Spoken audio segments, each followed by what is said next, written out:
mensagem de hoje é do livro Minutos de Sabedoria, Carlos Torres Pastorinho. Seja alegre e otimista. Quando se dirigir ao seu trabalho, faça-o de coração alegre. O trabalho que você executa é digno de sua pessoa. Por menor que pareça, é de suma responsabilidade para você e para o mundo. Não se esqueça jamais de agradecer a Deus o trabalho que lhe proporciona o pão de cada dia. Chegue ao local do trabalho com o coração feliz e o trabalho se tornará um passatempo, um estimulante que lhe trará, cada novo dia, imensas alegrias e felicidade incalculável. Que Deus nos abençoe. Temos alegria na nossa casa em receber o nosso querido irmão Eduardo, celeiro do Centro Espírita Humildade e Fé, aqui da Ponte de Maruí, que vem sempre colaborando conosco esse trabalho de unificação do nosso movimento espírita regionalizado, que é de profunda importância, uma casa auxiliando a outra.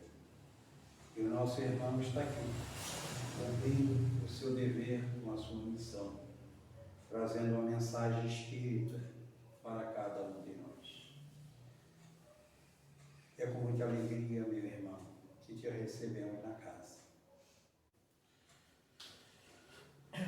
Boa noite, queridos irmãos. Boa noite. Uma alegria que retornamos a essa casa que tão carinhosamente nos acolhe, e a gente tenta retribuir de alguma forma todo esse carinho, todo esse acolhimento. Tema para a gente abordar nessa noite, acredito que não seja até um tema a ser trabalhado com os frequentadores, com os trabalhadores aqui dessa casa espírita, que é sobre ansiedade. Acredito que está todo mundo já tranquilo, está calmo, ninguém fica mais ansioso, né? Todo mundo já se conhece bem, então... Mas mesmo assim a gente vai dar uma pincelada nesse assunto para que a gente possa adquirir algum conhecimento. Nós vamos conversar um pouquinho sobre o lado científico da questão da ansiedade, unindo com o lado espiritual. Então a palestra, antes de tudo, é sempre um momento de reflexão. Nem tudo que a gente vai falar aqui a gente vai gravar completamente o que se passou, mas muitas vezes alguma coisa que a gente acaba comentando acaba servindo para a gente, vamos dizer assim, e pode ser um ponto que a gente pode refletir com mais profundidade posteriormente. De repente procurar aprender alguma coisa sobre isso, se aprofundar um pouquinho mais no assunto para ver o que esse assunto pode vir a nos fortalecer no nosso dia a dia. Para a gente saber sobre a ansiedade, a gente precisa saber o que é a ansiedade, né? Existe a ansiedade, mas também existe o transtorno de ansiedade. São duas coisas diferentes. O transtorno de ansiedade é a preocupação excessiva ou constante de que algo negativo vai acontecer. Então, quando a gente está muito preocupado com alguma coisa ruim, ai meu Deus, meu filho vai sair, são 11 horas da manhã, meu filho sai ao meio-dia do colégio, e ele vem sozinho para casa. Mas será que ele vai vir bem? Será que vai ter alguém na porta da escola esperando ele? Será que ele vai pegar o ônibus? Será que ele lanchou? Então vejamos, é um exemplo do que pode ser diagnosticado como um transtorno de ansiedade. É quando ultrapassa certos limites, quando a gente começa a abusar de alguns pensamentos, de algumas atitudes, e isso com o tempo e com esses hábitos cultivados dentro de nós, isso acaba nos prejudicando, tanto na questão psicológica, espiritual, tanto quanto na questão física também. De acordo com a Organização Mundial de Saúde, cerca de 264 milhões de pessoas no mundo sofrem com transtornos de ansiedade. E cerca de 9,3%, em torno de 25 milhões, são brasileiros que sofrem com transtornos de ansiedade. A Joana de Ângeles, dentro de todos os seus livros, de tudo que ela escreveu, ela nos faz alguns alertas. Ela nos chama atenção para algumas coisas. No livro Momentos de Saúde, com a psicografia de Valdo Pereira Franco, ela nos fala sobre o equilíbrio.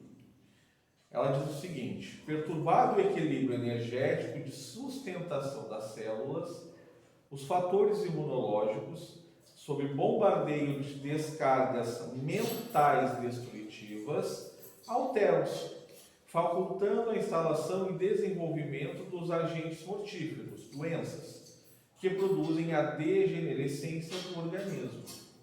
Então, as doenças que se instalam no nosso organismo, segundo a Joana, começam aonde? Nos nossos pensamentos. Conforme a qualidade desses nossos pensamentos, eles podem nos trazer dificuldades menores ou dificuldades maiores. Podem trazer também alguns benefícios para nós. Aí vai no cultivo dos pensamentos. O que eu ando pensando? Qual é a minha raiz central dos meus pensamentos? O que me leva? O que leva à minha existência? Qual o sentido da vida para mim? A partir do momento que eu tenho um sentido para a vida, eu vou saber direcionar os meus pensamentos conforme este objetivo que eu tenho. Isso é algo que é individual, o sentido da vida. A gente pode estabelecer o real sentido, a doutrina espírita nos coloca, Jesus nos traz, mas a forma que eu vou compreender e eu vou sentir isso cabe exclusivamente a mim. Cabe exclusivamente a cada um de nós. E qual é o sentido da vida para cada um de nós? Fica a reflexão agora aqui, para que cada um de nós tenhamos isso bem definidos dentro de nós. O que é o sentido da vida? Por que eu existo? Para onde eu devo ir? Tudo na vida tem um lado bom e tem um lado ruim. Basta a gente saber enxergar. O que a gente pode extrair de bom das situações, daquilo que a vida nos oferece, mas também se a gente não souber usar da maneira correta, ele vai ter o seu lado ruim. A ansiedade é assim também. A ansiedade, ela tem um lado bom. Mas qual é o lado bom que a ansiedade pode nos oferecer? Por exemplo, a ansiedade, ela serve para nos preparar. Como assim nos preparar? Por exemplo, se eu vou fazer uma prova, uma prova no vestibular, no concurso público, por exemplo, eu tenho aquela ansiedade antes daquele momento. Aí eu vou lá, eu vejo, eu faço mais uma leitura, eu vejo se eu levei meu documento, se eu peguei a minha carteira, se eu estou levando o lápis, se eu estou levando a caneta. Então, ela está me preparando, ela está me alertando para uma determinada situação. E ela vai fazer com que eu me prepare para isso. Para um encontro também. Às vezes eu vou me encontrar com alguém, eu estou solteiro, eu conheci uma menina, ou conheci um rapaz indiferente, conheci uma pessoa, aí eu vou lá, eu pego a minha melhor roupa, eu vou lá, eu vou ter aquele cuidado de passar um perfume, de levar um presentinho, um chocolate, alguma coisa, mas tudo vem com a ansiedade querendo me preparar para esse momento. Muitas vezes com uma entrevista de emprego, será que eu arrumei meu cabelo? Será que eu estou preparado para essa vaga? Será que meu currículo está da forma correta? Então, tem um lado bom da ansiedade, mas também tem um lado que não é tão bom, que aí já viram transtornos de ansiedade. Alguns dos sintomas, a preocupação exagerada e contínua, preocupações e medos excessivos, visão irreal dos problemas.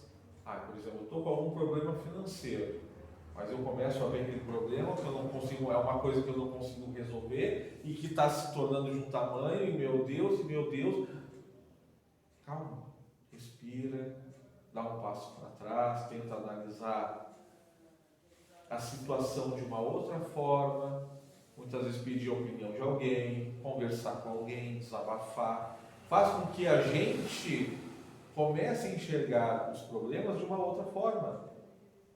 A inquietação ou a sensação de estar sempre nervoso, aquele nervosismo, aquela coisa, dores de cabeça e irritabilidade também.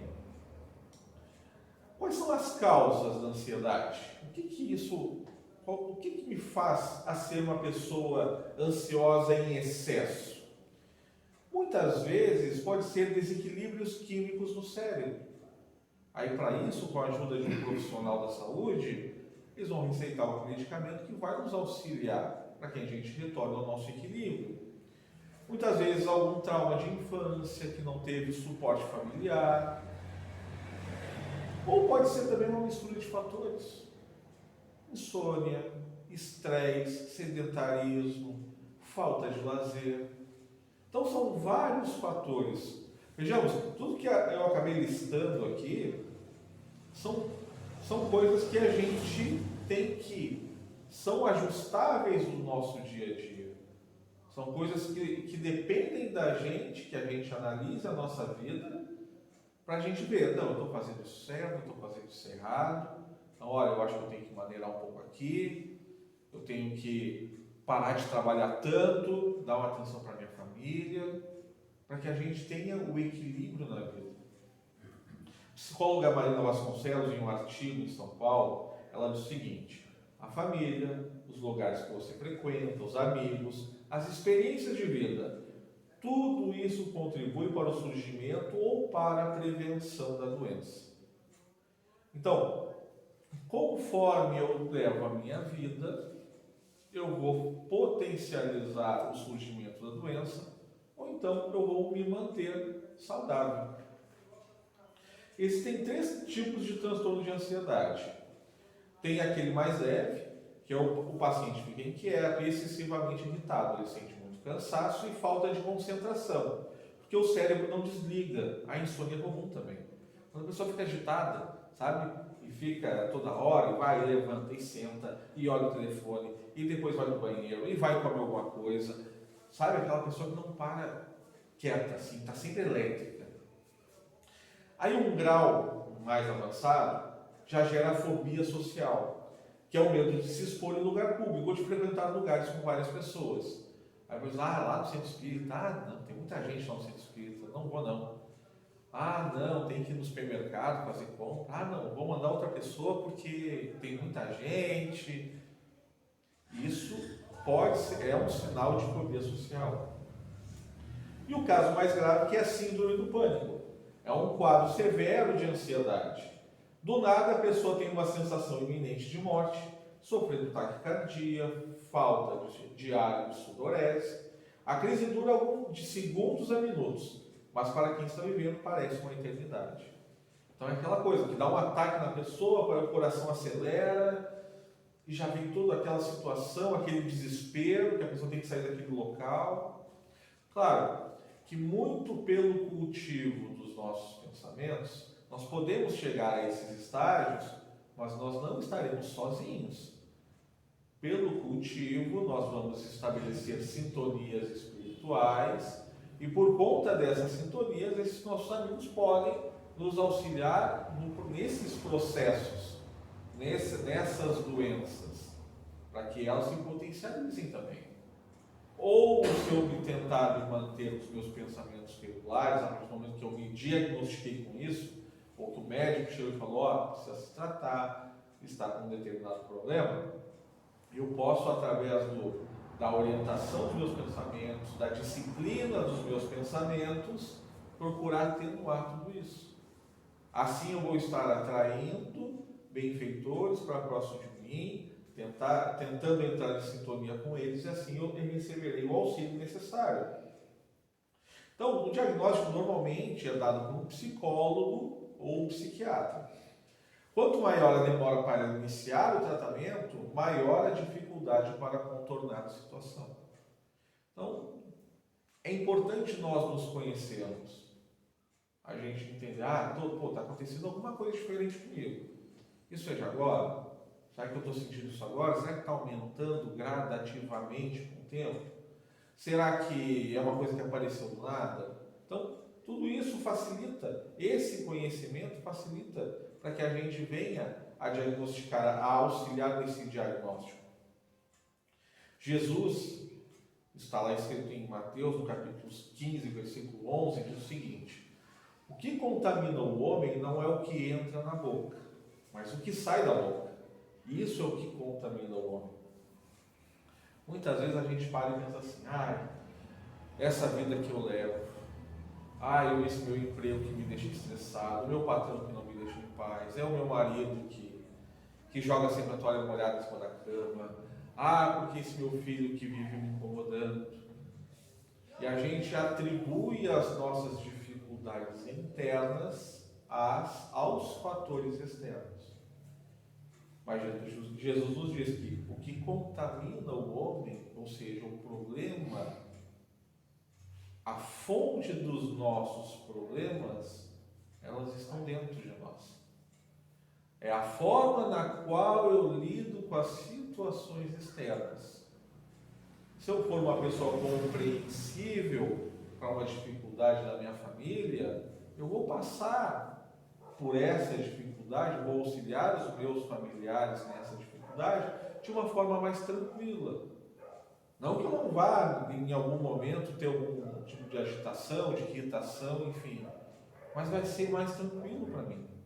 Agora, a partir do momento que eu retribuo com agressividade, com xingamento, com impaciência, aí eu vou fazer com que a situação se torne pior ainda. Então, é importante nós termos o autoconhecimento. Joana ainda nos diz, Jesus propôs o autoexame em forma de receita para a aquisição da paz, como decorrência das propostas de amor a Deus acima de todas as coisas e ao próximo como a si mesmo. Para mim amar alguém, para mim amar alguma pessoa, eu no primeiro momento tenho que saber me amar. Porque se eu não souber cuidar de mim, eu não tenho como cuidar do próximo. Só que para mim poder me amar, eu tenho que me conhecer.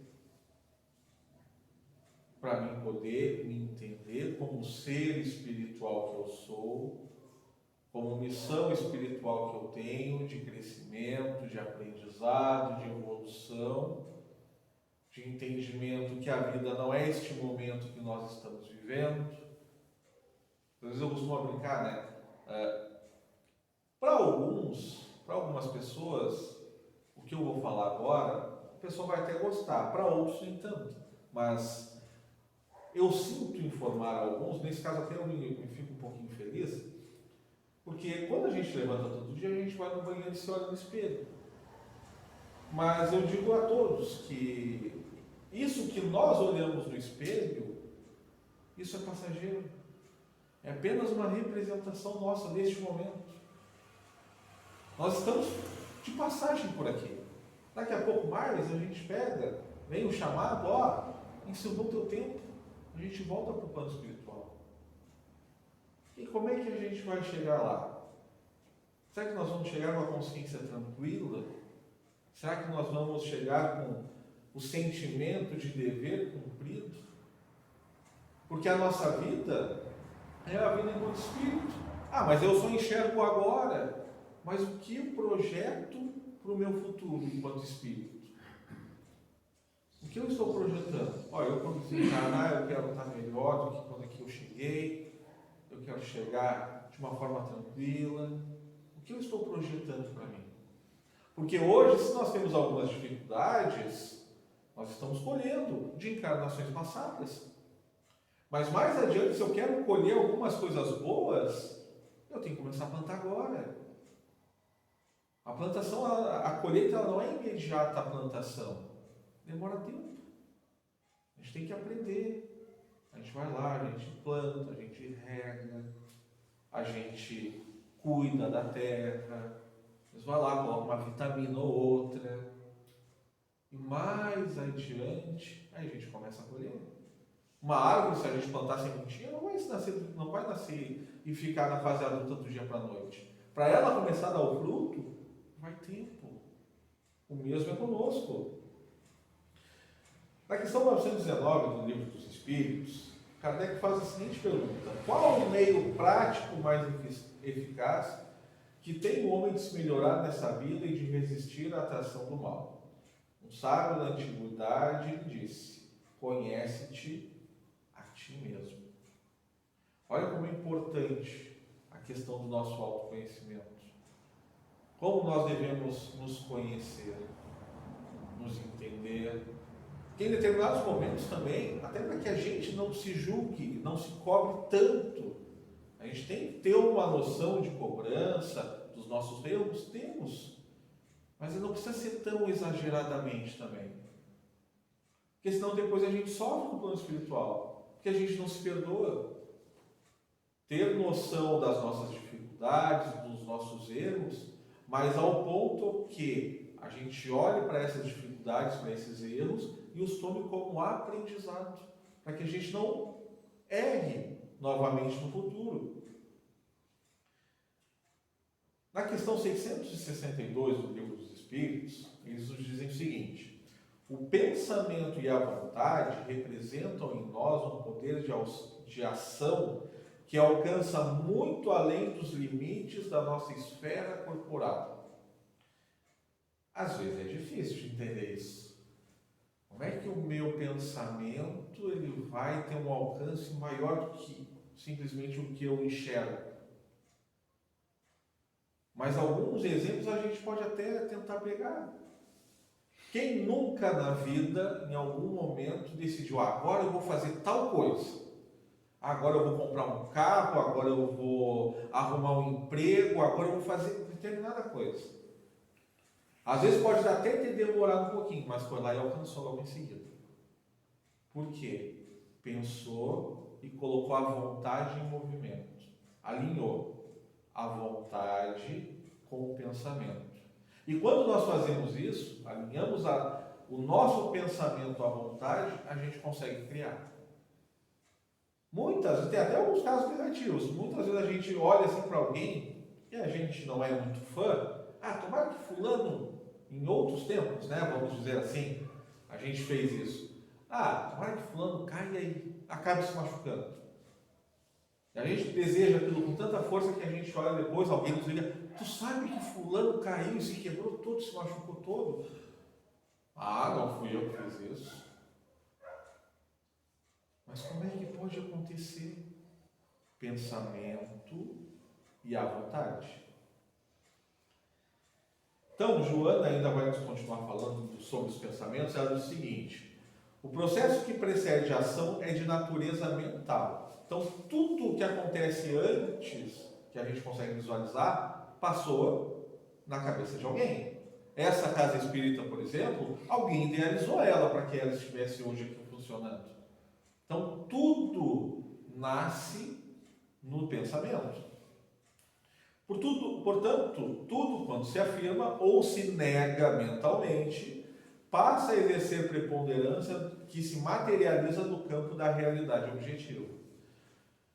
Eu citei agora o exemplo: vou comprar um carro, me determinei, vou comprar, e a pessoa vai lá e compra. Mas também tem ação contrária. Eu não sou ninguém, eu não consigo um emprego, eu não vou conseguir. A partir do momento que tu começa a ter essa linha de pensamento, tu começa a afirmar, e de alguma forma a tua vontade está ligada a isso, vai acontecer. Mas no momento que a gente afirma para a gente: eu não sou ninguém, eu não consigo, realmente a gente não vai conseguir.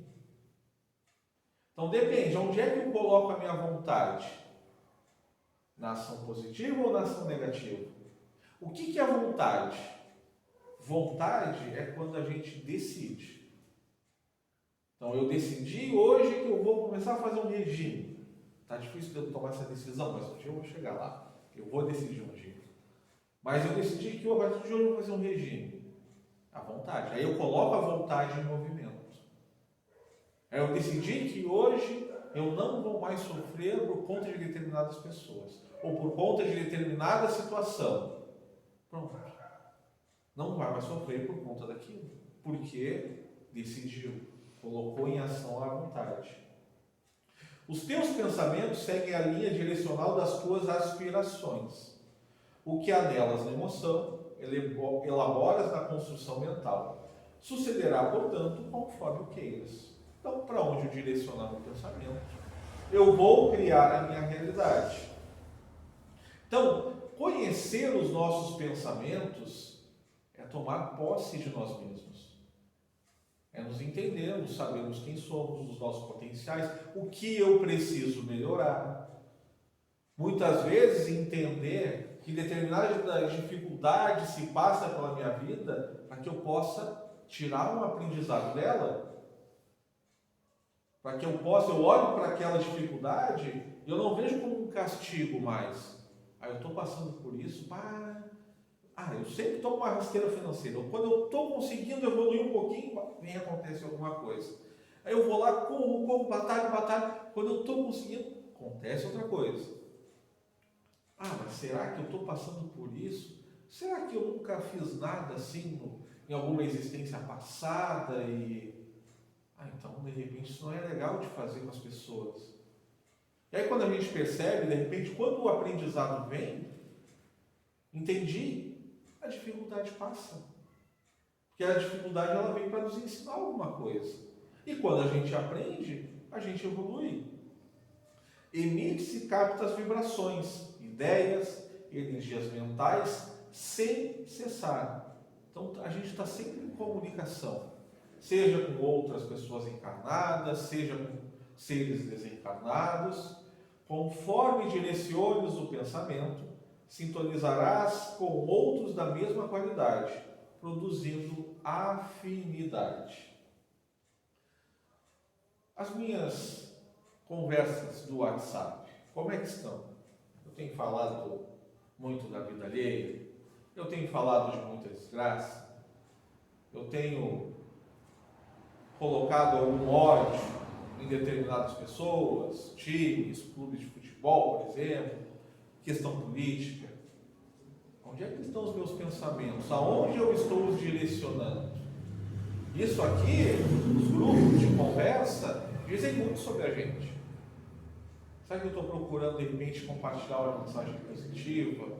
Eu coloco alguma coisa legal? Ou, às vezes, de repente, eu até recebo alguma coisa que é meio ruim, assim, né? Mas não dá um sentimento muito legal. Eu posso até receber, não tem como controlar a vida, a vontade das outras pessoas. Mas eu posso controlar a minha. Não, isso aqui eu não vou compartilhar porque não é legal. Não vai fazer bem para alguém. Então isso também diz muito sobre a gente.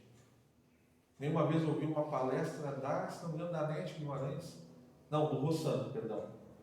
Ele falava que na época em que Jesus estava conosco, teve aquela situação da mulher adúltera que estava para ser apedrejada, todo mundo com a pedra na mão. Jesus repreendeu a todos. Aí todo mundo fez um exame de consciência bem rápido ali perante a energia das palavras do Cristo. E todo mundo foi embora. Ninguém atirou pedra. Aí quantas pedras virtuais hoje a gente pega no nosso aparelhinho e atira em pessoas? Ele não nos ensinou que devemos perdoar, que devemos compreender. Aos outros eu dou o direito de ser quem são, e a mim o dever de ser cada vez melhor. Compreensão, perdão. Quando a gente entende que a outra pessoa erra, e que ela está no seu processo de aprendizado, a gente também começa a entender, poxa, eu também erro. Eu também estou no meu processo de aprendizado. Eu vou pegar e vou aprender com essas situações, eu vou compreender os outros melhor. Ok? Foi aquele momento. Eu não vou julgar, a pessoa errou feio comigo, ok? Eu vivi 30 anos com uma pessoa e em um determinado momento ela fez algo equivocado. Muitas vezes a gente pega esse equívoco e julga pelos 30 anos. Esquece de toda a trajetória. Não serve mais para mim, me errou, enfim, errou comigo. A gente acaba julgando por aquele momento. E perante a eternidade que nós estamos vivendo, o que é aquele erro? A gente se apega, se agarra na situação e esquece de perdoar. Então existem, para a ansiedade, algumas terapias médicas. Para cada caso, o médico, o psicólogo, o psiquiatra, ele vai diagnosticar, né? Ele vai orientar uma terapia específica. Mas existem algumas outras que complementam, como são técnicas de relaxamento, meditação, para acalmar a mente, quando a gente dá uma desacelerada, atividades físicas, que faz a gente soltar um pouco dessa energia, vir para a casa espírita, dar passe também. E em alguns momentos até o uso de medicamento, mas sempre com a orientação médica. Então tudo isso faz com que a gente tenha um certo equilíbrio emocional, físico, espiritual. A Joana, ela nos diz o seguinte: reage-lhes à insídia mediante a oração, o pensamento otimista, a irrestrita confiança em Deus. Quantas vezes a gente se depara com um problema, ai meu Deus, e agora? O que vai ser de mim? Esse problema, porque não tem ninguém para me ajudar, porque eu não me vejo sozinho, porque... Aí olha o pensamento acelerado, olha como é que a gente fica. Então, quando tiver um grau de dificuldade, qual é a orientação que a Joana está nos dando? Porque... Não, calma, eu vou parar, eu vou respirar em primeiro lugar. Eu vou procurar respirar. E quando a gente para, a gente oxigena o cérebro, a gente se acalma. Isso é cientificamente comprovado. E a gente fica mais tranquilo. Depois eu vou fazer uma oração. Qual é a orientação que eu tenho que fazer? O que eu preciso fazer? E a oração não é aquela coisa decorada. Pai nosso no céu, Pai nosso no céu. Não. Conversa, intimidade com Deus. Às vezes a gente, nós temos as pessoas que estão ao nosso lado, esposa, filhos, enfim, nós temos uma certa intimidade e a gente desabafa, a gente conversa. Por que não fazer o mesmo com Deus, que é nosso Pai, que nos criou?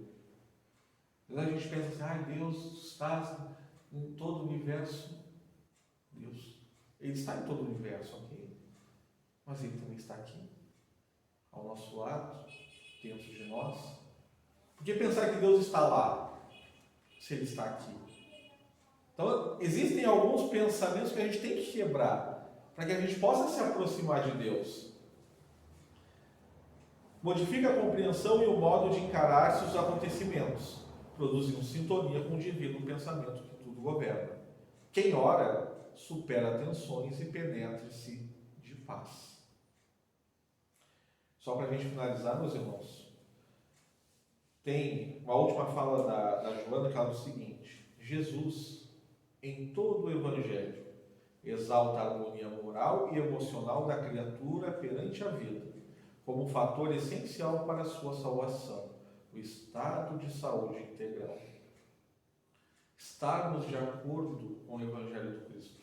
Não é pegar a Bíblia, sair pregando e falando para todo mundo de Deus, mas estar de acordo com os ensinamentos do Cristo através das nossas atitudes.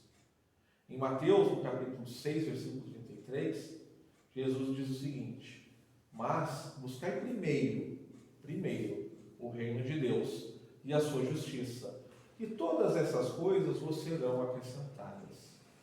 Em primeiro lugar, o reino de Deus. Eu procurar ser justo, ser compreensivo, perdoar as pessoas.